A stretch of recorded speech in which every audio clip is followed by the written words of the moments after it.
Nah, terakhir kita berbicara tentang mesin kecerdasan insting yang sekaligus menjadi personality genetik. Kenapa? Karena pada insting ini, mesin kecerdasan ini, dia tidak memiliki drive, introvert, dan extrovert. Secara fisikal, kalau kita melihat tekstur otaknya orang insting pun memang tidak sebagaimana neokorteks. Dia tidak memiliki belahan. Pada limbik, sebagian di bagian bawah itu adalah tersebar, tapi pada gyrus singuli, pada limbik itu memang ada sebelah kiri, sebelah kanan, dan kemudian begitu dibelah ada putih, ada birunya. Gyrus singuli yang ada pada limbik, di bawahnya memang dilengkapi dengan berbagai elemen-elemen otak yang lain yang semuanya tergabung dalam sistem limbik. Tapi memang pada insting tidak ada belahan otak, yang belahan otak itu mengandung putih dan abu-abu. Ya, kecuali ada pada cerebellum. Cerebellum itu tetapi dia berbeda dengan otak yang lain karena dia adalah hanya bertugas bukan untuk berpikir, tetapi dia adalah menjaga keseimbangan. Ya, sehingga dia tidak termasuk sebagai berfungsi sebagaimana layaknya neokorteks yang berpikir. Nah, adanya insting secara fisikal yang tidak memiliki belahan khusus atau lapisan khusus tadi, mulai dari payung otak yang bernama corpus callosum tadi, kemudian ada midbrain, hindbrain, cerebellum, spinal otak, itulah yang memanjang tadi, membuat insting ini memang tidak memiliki introvert dan extrovert. Sehingga ketika saya menjelaskan tentang insting, maka itulah mesin kecerdasan dan itulah juga sebagai personality genetik. Bagaimana kepribadian orang insting? Orang insting ini memiliki kekuatan di adaptasi, ya, sehingga dia diturunkan di situasi seperti apapun, dia otak yang di bagian tengah tadi mampu untuk mengakses baik kepada sensing, thinking, intuiting, ataupun feeling. Jadi dia menjadi orang sensing oke, menjadi orang thinking oke, menjadi orang intuition oke, menjadi orang feeling oke. Ya, meskipun hanya mampu beradaptasi sebesar 50%. Dia tidak bisa menggantikan, tetapi dia bisa beradaptasi dengan berbagai macam situasi yang ada di 4 belahan otak yang lainnya. Kemampuan dia beradaptasi inilah yang membuat orang insting ini seringkali menjadi orang tengah atau pihak tengah, middleman dari konflik yang bertikai. Orang sensing bertikai dengan orang intuiting. Orang yang sangat detail bertentangan dengan orang yang sangat melihat segala sesuatunya dari big picture. Maka sudut pandang teknis realistis diadukan dengan konsep optimistik miliknya orang intuiting, ini seringkali berbeda pendapat. Siapa yang bisa menjembatani? Yang ada di tengah, yaitu adalah orang insting. Demikian juga orang thinking dengan orang feeling. Orang thinking pakai logika, orang feeling pakai hati, nggak ketemu ketika rapat, ketika diskusi, terjadi perbedaan, dan ketika terjadi perbedaan, maka orang insting lah yang bisa menjadi penengah.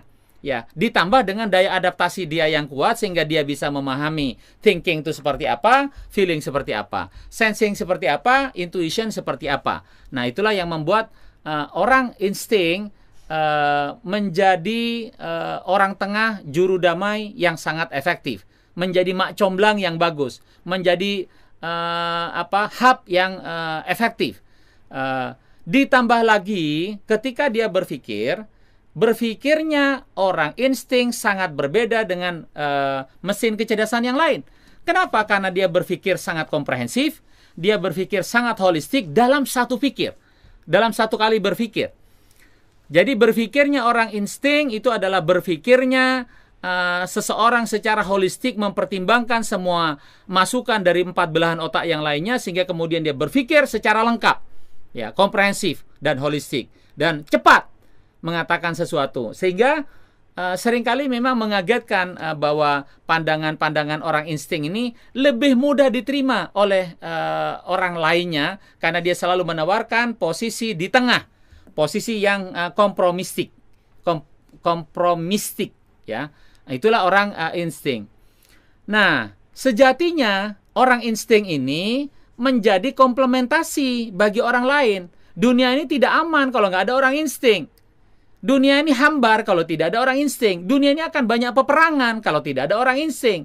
Nah, pada saat yang sama, orang insting pun memang nature-nya dia, nalurinya dia itu adalah untuk memberi, untuk berkontribusi, untuk berkorban bagi orang lain.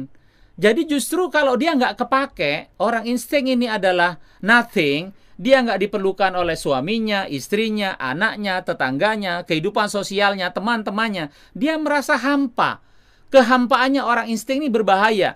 Karena kalau dia sudah hampa, itu adalah penyakit yang paling parah bagi orang insting. Kalau dia udah sampai nggak kepake, dalam satu peristiwa pun itu akan muncul trauma. Orang insting sangat traumatik. Begitu dia terpapar oleh sebuah peristiwa itu mendalam, pendalamannya itu terutama di kehampaan hidupnya, maka itu akan menjadi sebuah trauma yang agak sulit diobati pada orang insting. Nah, meskipun begitu memang betul orang insting itu karena dia memiliki cerebellum, dia memiliki otak yang menjaga keseimbangan, termasuk keseimbangan hormonal, mengapa orang insting itu cenderung panjang umur? Dia karena berada pada posisi cari yang aman, cari yang nyaman, cari yang membahagiakan dia. Dia menyelesaikan konflik, tapi dia nggak mau terlibat konflik. Dia senang dengan mendamaikan, tetapi dia tidak senang kalau misalnya suasana kantornya, suasana keluarganya itu panas. Dia nggak senang, dia akan cenderung mendamaikan yang ada. Dia nggak suka dengan sesuatu yang panas, karena bagi dia kebahagiaannya ada kepada ketenangannya, ada pada kenyamanannya, ada kepada keamanannya. Ya, karena itulah orang insting ini kalau menjadi orang gajian sangat bagus karena dia dengan status quo tertentu.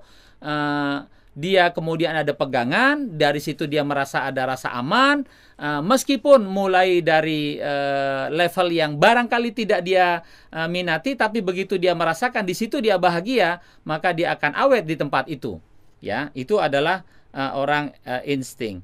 Jadi eksistensi keberadaan orang insting bukanlah orang substitusi, dia bukanlah menggantikan orang lain. Keberadaannya orang insting itu adalah keberadaan yang komplementasi, yang menyempurnakan, yang melengkapi dari keperluan yang ada di sekitarnya. Sedikit berbeda antara orang insting dengan orang feeling. Kalau orang feeling, dia banyak sahabat, kalau orang insting banyak teman. Kenapa orang insting nggak bisa seperti orang feeling? Karena orang feeling menggunakan emosinya, punya kemampuan listening yang kuat. Orang insting itu adalah dia menyukai network, tetapi dia tidak senang curhatan dalam waktu yang lama. Dia tidak punya kemampuan listening dalam spare yang panjang, dalam durasi yang lama, panas telinganya. Ya, karena itulah kalau orang insting cenderung berbicara to the point, apa adanya. Makanya cenderung seperti seorang yang naif. Makanya orang insting ini kalau berbisnis mudah sekali ditipu oleh orang lain karena yang dikatakannya itulah yang ada di pikirannya. Boleh jadi kalau tipe yang lain begitu disebut dia mengatakan sesuatu, boleh jadi itu adalah sekedar manipulasi dari apa yang difikirkan, tapi pada orang insting itu yang dikatakan itulah yang difikirkan, mudah sekali dibaca, ya.